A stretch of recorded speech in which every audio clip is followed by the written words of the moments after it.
She was sold as a servant to the human, but he treated her like a queen. The auction block still smelled of her own blood when the human bought her, and Vexithara would remember for the rest of her long life that he never once looked at her the way the others had. Like meat, like property, like a joke with legs. I am Skrill Consortium Observer 4471, and I have catalogued the fall of 11 species. I was sent to document the acquisition of Terrasol Prime's population, the humans, as a footnote. In the great archive of conquered worlds, nobody expected me to witness the beginning of the end of everything the grand Consortium believed about the galaxy. Nobody expected a slave auction on a dust-choked mining moon to become the first spark of humanity's fire. But I was there.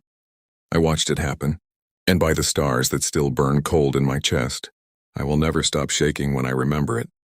The auction. The bidding hall on Kesh Station reeked of ozone and unwashed alien bodies. A cathedral of greed built from scavenged warship hulls.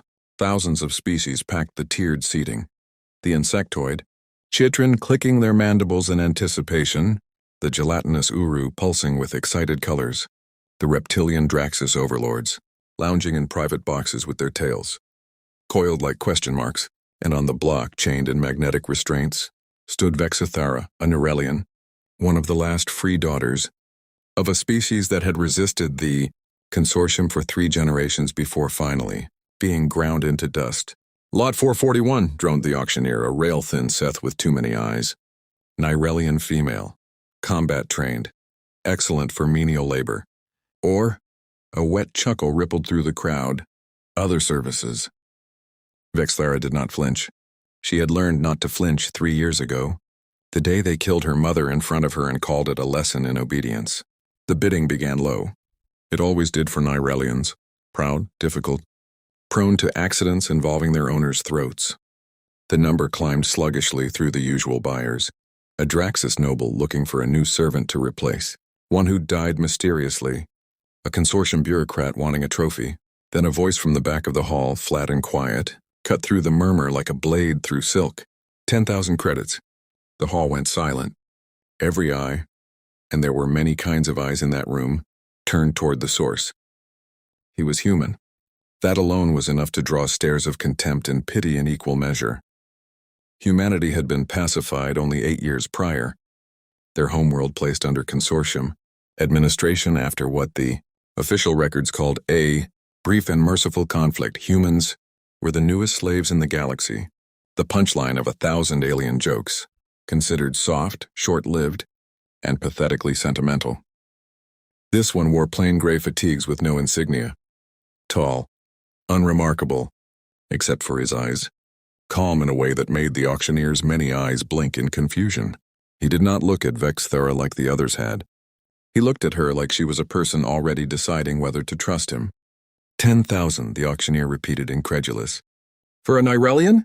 Human. Do you understand what you are bidding on? This one killed her last overseer with her bare hands. I heard, the human said. 10,000. A Draxus noble in the private boxes laughed. A sound like gravel in a blender. Let the little ape have his toy. He will be dead within the week, and she will be back on the block by winter. Laughter rolled through the hall. Vexithara's claws curled into her palms hard enough to draw blood. Not from shame, but from the effort of not lunging at the sound of it. The gavel fell. Sold to the human. The setup. I followed the transaction from my observation perch, recording everything, with the cold professionalism the Consortium demanded of its archivists. I expected nothing from this purchase except perhaps a mildly amusing footnote. Human buys slave he cannot control. Dies within month, filed under curiosities of the newly conquered. The human's name, according to the transaction log, was Daniel Reyes. Former designation, Terran Sector 7. Labor Unit 22 Reyes. Occupation, pre-conquest, unlisted. This alone should have alerted me. Every human had a pre-conquest occupation on file. Farmer, teacher, soldier, engineer. Reyes's file simply read, unlisted, stamped with a Consortium security clearance so deeply buried, I did not think to question it at the time. I should have questioned it. That was my first mistake, and humanity's first quiet victory, that a Consortium observer looked directly at a blank space in a file and saw nothing worth investigating. Reyes led Vexithera from the auction hall in restraints that I noted with clinical interest. He removed the moment they were out of sight of the crowd. "You don't need those," he said, and dropped the magnetic cuffs into a recycling chute. Vexithera stared at him, coiled and ready to strike. "You purchased a weapon, human. Weapons should be leashed." "I didn't purchase a weapon." His voice was quiet, unhurried. The voice of a man who had never once been in a hurry in his life. "I bought a person who got a raw deal from the universe. That's different. They will kill you for freeing me before I've even served a day." "Let them try." There was something underneath those two words. Not bravado, not the empty confidence of a fool, but something colder and older, like a mountain that has already decided it will not move for the wind. I flagged the moment in my notes as anomalous. I did not yet understand why. The flashback, 50 years in the dark. To understand what happened next, I had to go back. Not days, not years. Decades. When the Consortium fleet first arrived at Terrasol Prime, Earth's governments did the one thing every conquered species eventually does: they surrendered. Because 11 other species had tried to fight the Consortium's orbital bombardment fleets, and 11 other species had been reduced to glass and ash for their trouble. Humanity signed the pacification accords. Humanity bowed. What the Consortium did not know, what I did not know, what none of us knew, hidden behind 50 years of encrypted human data that our finest cryptographic minds dismissed as primitive noise, was that humanity had already been preparing. Not preparing to fight the Consortium specifically. Humanity had no idea the Consortium existed until first contact. But for the better part of a century before that, in bunkers beneath mountains and stations orbiting quietly beyond the moon, in classrooms and research labs and machine shops in every country on the planet, humans had been preparing for something. For anything. For the simple, stubborn, species-wide conviction that someday, something bigger than them would come, and that they would need to be ready. I obtained fragments of this history only after the war, pieced together from recovered logs, interviews, and one particularly defiant human historian who insisted on telling me everything with a grin on her face. There was a program. It had no official name for most of its existence, and the humans who ran it simply called it the long game. It's a founding charter, drafted decades before the Consortium ships ever entered Terran space, contained a single guiding sentence that I have never been able to read without my heart seizing. "We do not know what is out there. We only know that we must be ready to lose everything and keep fighting anyway." Daniel Reyes was 7 years old when he was recruited into the long game's youngest tier, chosen not for genius, not for strength, but for a psychological profile so stubborn that his childhood teachers had labeled him pathologically unable to accept defeat. He failed his first survival trial at age 9. He tried again the next day. He failed 12 more times over 4 years. On the 13th attempt, he succeeded, and the instructors wrote in his file, "This one does not know how to stop. Keep him." By the time the Consortium arrived, Reyes was 34 years old and had spent 27 of those years training in disciplines that had no name in Consortium linguistics, a hybrid of infiltration, engineering, xenopsychology, and something the humans simply called the long con. When Earth surrendered, the vast majority of the long game's operatives did exactly what their orders demanded. They let themselves be processed as ordinary. Humans, farmers, miners, laborers, slaves, they scattered across 1,000 worlds, embedded like splinters in the hand of an empire too arrogant to notice they were bleeding. Reyes's assignment, chosen specifically because of his unmatched patience, was the hardest of all. Do nothing. Wait, watch, learn everything about how the Consortium truly operated, its supply lines, its command structures, its blind spots, its arrogance, and wait for a signal that might not come for years. Maybe decades, maybe never. You will grow old doing nothing. That looks like anything. His final instructor told him, an old woman with silver hair and a purple heart from a war fought before. Reyes was born. You will watch your species suffer and you will not be permitted to help. Not yet, not until the moment is right. Can you do that? Reyes had answered with 5 words that I would later learn had become something of a legend. Among the surviving long game operatives, a phrase whispered like a prayer in the dark. I've been ready my whole life. Rising tension. For 6 months I observed Reyes and Vexthara from my post, aboard the orbital administrative platform above the mining colony of Kesh 9, where Reyes had been assigned menial labor duties in the ore processing facilities. Nothing about their existence together suggested rebellion. That was, I now understand, the entire point.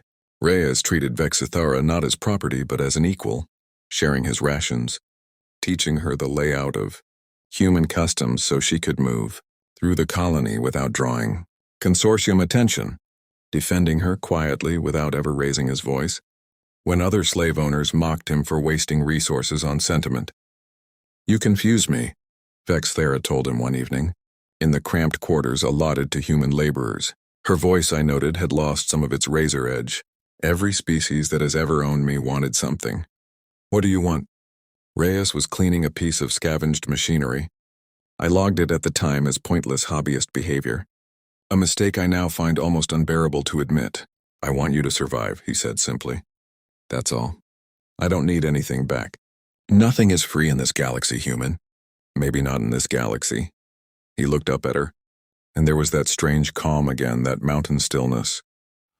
"But where I come from, we used to believe that kindness didn't need a price tag. We're stubborn like that." I recorded this exchange and filed it under sentimental human behavior, non-threatening. I did not yet understand that I was watching the foundation of the fire being laid, brick by brick, kindness by kindness, in full view of an empire too blind to see it. The tension escalated when the Consortium announced Ascension Tithe, a decennial ritual in which the wealthiest Draxus nobles were permitted to select any slave from any conquered world for elevated service, a euphemism so vile that even writing it now makes my ink glands seize. The noble who had mocked Reyes at the auction, Lord Castrathus Vey, submitted a formal claim on Vexthara 3 days before the tithe ceremony. Consortium law was absolute on this point. A noble's tithe claim superseded any prior ownership. Reyes would lose her. There was no appeal, no recourse, no mechanism in the entire architecture of Consortium law that permitted a slave round to refuse a Draxus lord. I watched Reyes receive the notice. I expected rage. I expected the desperate, doomed defiance I had catalogued in 11 other species facing an identical horror, the same wild-eyed refusal that always ended in an execution broadcast as a lesson to others. Instead, Reyes read the notice twice, folded it with unnerving precision, and said only, "Not yet, but soon." I did not understand what he meant. God help me, I did not understand. The emotional moment. The night before the tithe ceremony, I positioned my observation drone outside the human quarters, expecting to record panic. Perhaps a failed escape attempt I could catalog as evidence of human desperation. Instead, I recorded something that broke, something loose in my own chest that I still do not have a word for, not in any of the 400 languages the Consortium has ever catalogued. Vexthara sat on the floor of the small quarters, knees pulled to her chest, and for the first time since I had begun observing her, through the auction, through the beatings of her past, through the death of her mother that I had pulled from Consortium execution records, and she wept. "I have not cried in 3 years," she said, her voice raw and furious at her own tears. I told myself I would never give them that. And now, the night before they take me to be used, right, I cry in front of a human who cannot even save me. Reyes knelt in front of her. He did not touch her without permission. I noted this specifically, because every other master I had ever observed would have. He simply waited until she looked at him. "You listen to me," he said, and for the first time his calm cracked, not into panic but into something fiercer. "You are not going anywhere tomorrow that I am not going to walk you out of. Do you understand me? Not because I'm strong, not because I have some weapon hidden under the floorboards, because I promised, and where I come from, a promise is the last thing a person is allowed to break. Even if the whole galaxy is on fire, you cannot fight a Draxus Lord's claim. It is Consortium law. Laws are just agreements between people who have the power to enforce them." Reyes's eyes did not waver. "I've spent my entire life waiting to find out what happens when someone finally disagrees hard enough." Vexthara looked at him for a long moment, searching his face for the lie she was certain must be there. She did not find it. You are either the bravest creature I have ever met, she whispered, or the greatest fool in this galaxy. Reyes smiled, the first true smile I had recorded from him in 6 months of observation. My whole species is both. That's kind of our thing. I stopped recording for exactly 4.2 seconds. I do not have an explanation for that gap in my log, except that something in my archivist's protocols, something I did not know I possessed, needed a moment before it could continue watching. The reveal.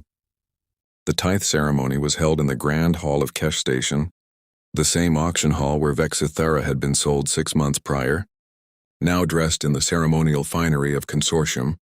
Tradition. Banners of every conquered world hung like trophies from the rafters, a visual reminder to every slave present of exactly how small they were. Lord Khazrathis Vey sat upon a raised dais, resplendent in ceremonial scale armor, flanked by a dozen Draxus honor guards armed with plasma lances. Hundreds of Consortium officials and nobles filled the tiered seating. I positioned myself in the observation gallery, expecting to record the final, inevitable tragedy of a human's doomed defiance. Reyes walked Vexithara into the hall himself, in full view of the Consortium administration, his posture calm, unhurried. That same mountain stillness that had unsettled me from the very first day. Human, Lord Khazrathis Vey drawled from his dais. You may release your property to my honor guard. Your sentimentality has been noted and will be forgiven this once. I have a counterclaim, Reyes said. The hall fell silent. A counterclaim to a Draxus tithe was not merely unusual. It was, as far as any Consortium citizen present understood, legally impossible. Slaves possessed no standing to contest anything. Lord Khazrathis Vey's laugh rippled through the chamber, joined by dozens of others. A human citing Consortium law. How precious. Very well, amuse me. What claim could a slave possibly hold that supersedes a noble tithe? Reyes reached into his uniform and produced a small data crystal. He held it up and I zoomed my optical sensors in, cataloging every detail with a growing, nameless dread I did not yet have the framework to understand. Consortium Acquisition and Labor Statute, Section 118, subsection C, Reyes said, his voice carrying clearly through the now utterly silent hall. Any individual who has served the Consortium in an undisclosed intelligence or security capacity for a period exceeding 25 standard years retains sovereign personal jurisdiction over their own household, including all owned property regardless of subsequent tithe claims by any noble house, unless that individual's classified status is first revoked by a tribunal of no fewer than 3. Consortium overseers. Dead silence.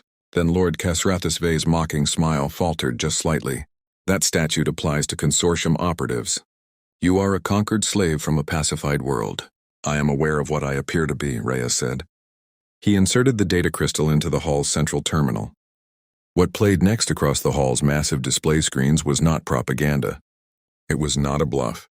It was 50 years of the long game laid bare in perfect, devastating detailed records the Consortium itself had unknowingly generated and filed, cross-referenced with human intelligence gathered across 1,000 worlds, over 5 decades by an entire species that had let itself be conquered on purpose, that had let itself be scattered and enslaved and mocked, so that it could learn everything. Reyes's true classification blinked onto the screen in Consortium. Administrative code, buried so deep in bureaucratic obscurity that not even Lord Khazrathis Vey's private legal counsel could immediately refute it. Terran intelligence asset, class, Omega pre-contact to deep cover, duration of service 27 standard years. You see, Reyes said, and now his voice was no longer quiet. It filled the hall like a struck bell. My species did not lose the war 8 years ago.